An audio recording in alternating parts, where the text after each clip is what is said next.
சென்னையில் வரும் சனிக்கிழமை கனமழைக்கு வாய்ப்பு. காஞ்சிபுரம், திருவள்ளூர், செங்கல்பட்டு உள்ளிட்ட 7 மாவட்டங்களில் கனமழை பெய்யும் என கணிப்பு. கடலூர், செங்கல்பட்டு, விழுப்புரம் மாவட்டங்களில் இன்று கனமழைக்கு வாய்ப்பு. சேலம், கள்ளக்குறிச்சி உள்ளிட்ட 6 மாவட்டங்களில் நாளை கனமழைக்கு வாய்ப்பு.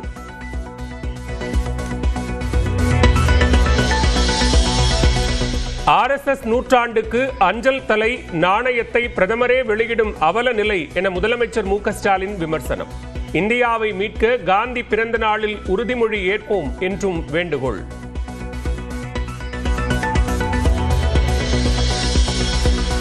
மதுரை காந்தி அருங்காட்சியகத்தில் உள்ள காந்தி சிலைக்கு காவி துண்டு அணிவித்த பாஜக மாநில பொறுப்பாளர்.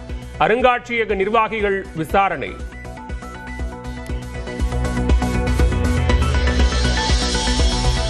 குலசேகரன் பட்டினத்தில் களை கட்டும் தசரா விழா.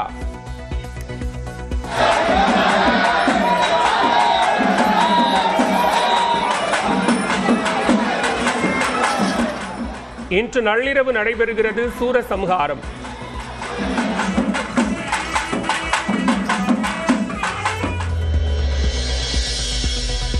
தமிழ்நாடு முழுவதும் விஜயதசமியையொட்டி விமர்சையாக நடைபெற்று வரும் வித்யாரம்பம். நெல்மணிகளில் தமிழில் எழுதி கல்வி பயணத்தை தொடங்கிய மழலைகள்.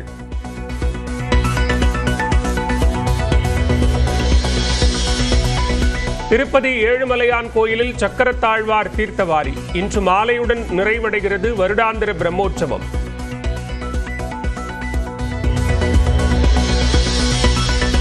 டெல்டா மாவட்ட ஆட்சியர்களுடன் காணொலி காட்சி மூலம் முதலமைச்சர் மு க ஸ்டாலின் ஆலோசனை.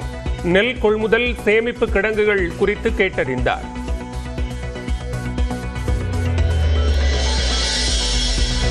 கிளாம்பாக்கத்தில் ரயில் நிலையம் ஜனவரி மாதம் திறக்கப்பட வாய்ப்பு. தெற்கு ரயில்வே கூடுதல் பொது மேலாளர் மகேஷ் தகவல்.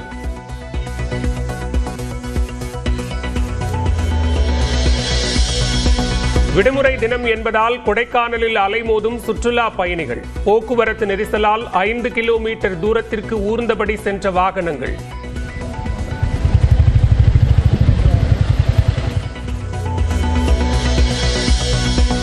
திருத்தணியில் சாமி தரிசனத்திற்கு குவிந்த பக்தர்கள். 3 மணி நேரம் கடும் போக்குவரத்து நெரிசல்.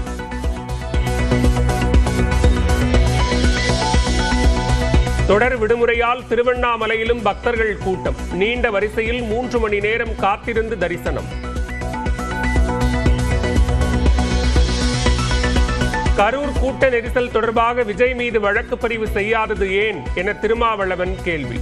காவல்துறை மெத்தனமாக நடந்து கொள்வதாகவும் குற்றச்சாட்டு. இதில் விஜய் மீது ஏன் வழக்கு பதிவு செய்யவில்லை? தமிழ்நாடு அரசு அச்சப்படுகிறதா? தமிழ்நாடு காவல்துறை அச்சப்படுகிறதா?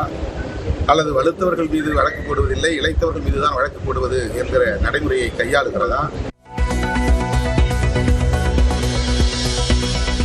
விஜய் தங்களின் பிடியில் இல்லை என நயினார் நாகேந்திரன் விளக்கம். பாஜகவை விஜய் எதிரியாக கருதுவதாகவும் பேட்டி. ஏற்கனவே பாஜக எங்களுடைய எதிரி அப்படின்னு சொல்லிட்டு இருக்கிறாரு. எங்களை விமர்சனம் பண்ணி பேசிட்டு இருக்காரு. இந்த இடத்துல எப்படி நாங்க எங்களுடைய பிடியில் எப்படி அவர் இருக்க முடியும்? ஜி.கே. மணியின் மகன் தமிழ்குமரனுக்கு மீண்டும் பொறுப்பு வழங்கிய ராமதாஸ். பாமக இளைஞரணி தலைவராக மீண்டும் நியமனம்.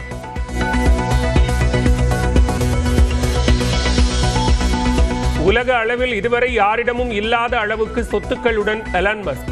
44 லட்சம் கோடி ரூபாய் சொத்துக்கள் இருப்பதாக ஃபோர்ப்ஸ் தகவல்.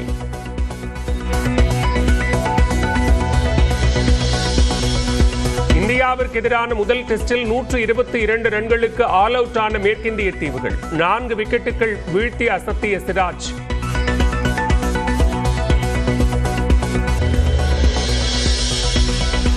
சென்னையில் வரும் சனிக்கிழமை கனமழைக்கு வாய்ப்பு. காஞ்சிபுரம், திருவள்ளூர், செங்கல்பட்டு உள்ளிட்ட 7 மாவட்டங்களில் கனமழை பெய்யும் என கணிப்பு.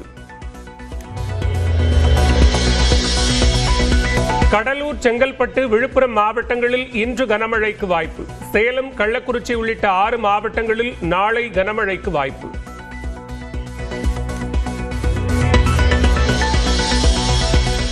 RSS நூற்றாண்டுக்கு அஞ்சல் தலை நாணயத்தை பிரதமரே வெளியிடும் அவல நிலை என முதலமைச்சர் மு க ஸ்டாலின் விமர்சனம். இந்தியாவை மீட்க காந்தி பிறந்த நாளில் உறுதிமொழி ஏற்போம் என்றும் வேண்டுகோள்.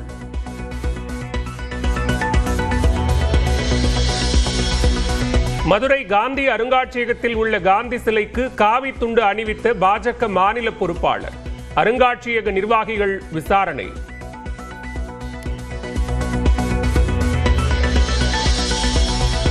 குலசேகரன் பட்டினத்தில் களை கட்டும் தசரா விழா.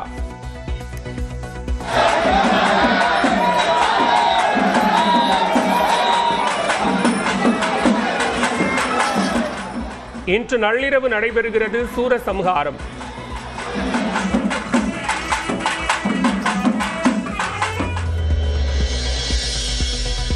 தமிழ்நாடு முழுவதும் விஜயதசமியையொட்டி விமர்சையாக நடைபெற்று வரும் வித்யாரம்பம். நெல்மணிகளில் தமிழில் எழுதி கல்வி பயணத்தை தொடங்கிய மழலைகள்.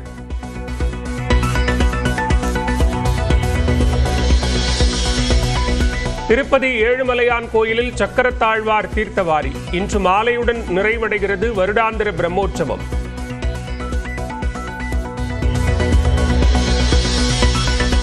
டெல்டா மாவட்ட ஆட்சியர்களுடன் காணொலி காட்சி மூலம் முதலமைச்சர் மு க ஸ்டாலின் ஆலோசனை. நெல் கொள்முதல், சேமிப்பு கிடங்குகள் குறித்து கேட்டறிந்தார்.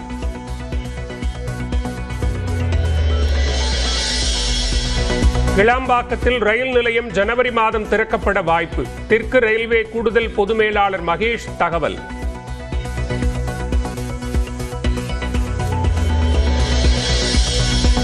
விடுமுறை தினம் என்பதால் கொடைக்கானலில் அலைமோதும் சுற்றுலா பயணிகள். போக்குவரத்து நெரிசலால் 5 கிலோமீட்டர் தூரத்திற்கு ஊர்ந்தபடி சென்ற வாகனங்கள்.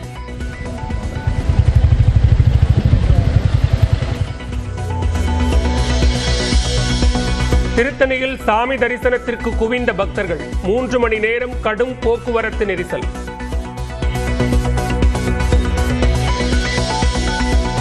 தொடர் விடுமுறையால் திருவண்ணாமலையிலும் பக்தர்கள் கூட்டம். நீண்ட வரிசையில் 3 மணி நேரம் காத்திருந்து தரிசனம்.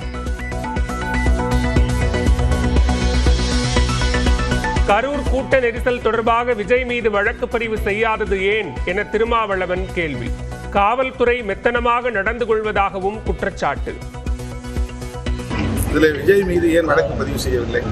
தமிழ்நாடு அரசு அச்சப்படுகிறதா? தமிழ்நாடு காவல்துறை அச்சப்படுகிறதா? அல்லது வலுத்தவர்கள் மீது வழக்கு போடுவதில்லை, இளைத்தவர்கள் மீதுதான் வழக்கு போடுவது என்கிற நடைமுறையை கையாளுகிறதா? விஜய் தங்களின் பிடியில் இல்லை என நயினார் நாகேந்திரன் விளக்கம். பாஜகவை விஜய் எதிரியாக கருதுவதாகவும் பேட்டி. ஏற்கனவே பாஜக எங்களுடைய எதிரி அப்படின்னு சொல்லிட்டு இருக்கிறாரு.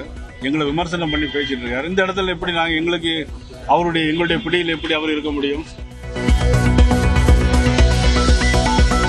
ஜி.கே. மணியின் மகன் தமிழ்குமரனுக்கு மீண்டும் பொறுப்பு வழங்கிய ராமதாஸ். பாமக இளைஞரணி தலைவராக மீண்டும் நியமனம்.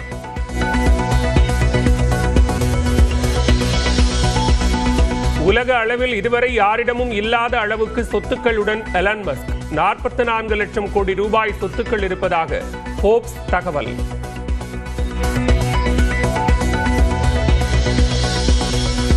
இந்தியாவிற்கு எதிரான முதல் டெஸ்டில் 122 ரன்களுக்கு ஆல் அவுட் ஆன மேற்கிந்திய தீவுகள். 4 விக்கெட்டுகள் வீழ்த்தி அசத்திய சிராஜ்.